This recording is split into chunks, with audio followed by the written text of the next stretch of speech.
I'm Brittany Lewis with Forbes Breaking News.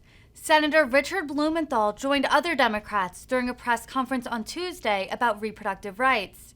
He decried the, quote, right-wing fringe majority of the Supreme Court for their recent ruling to overturn Roe v. Wade.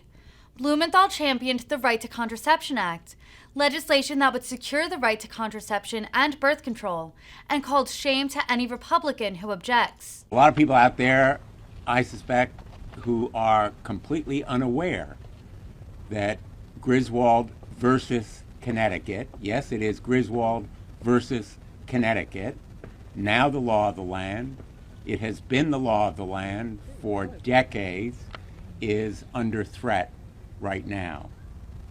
And to my Republican colleagues or anyone else who's saying, oh, well, you're overreacting, not necessary, certainly let's wait. The United States Supreme Court is now run by a right-wing fringe majority that has the right to contraception on its hit list. That hit list also includes marriage equality. It includes other rights that are based on the right to privacy. That's what the Supreme Court said in Dobbs. In overturning Roe v. Wade, it said Roe was egregiously wrong. There is no right to privacy that protects all of these other rights. And so every one of them is now in danger. It's only a matter of time. And we need to send a message to the women and the men of America. The right to contraception is protected. Not by the Supreme Court, because we can't count on them anymore, but by the United States Congress. And that is so fundamentally important and necessary now that we are going to the floor tomorrow to seek unanimous consent and shame on any Republican who objects.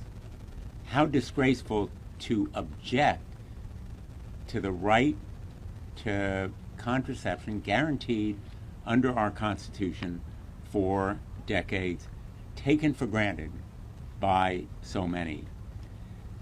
Let me be clear, this issue shouldn't be controversial. It shouldn't be a matter of contention. It's a public health issue. It's a human rights issue. It is fundamentally what makes America great, that we have rights against governmental intrusion. The right to be let alone. And that's the right to privacy.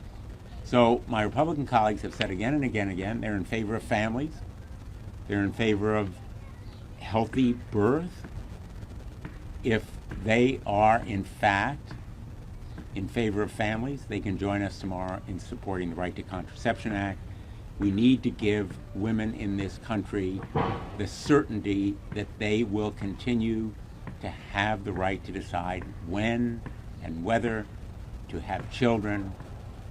That is about families, it's about individual liberties, and I am really proud to stand with my colleagues in this effort. There is no place to hide from this issue. There is no moral hiding, because what we owe the women of America is the certainty and security that they can plan their lives and control their bodies. And I'm very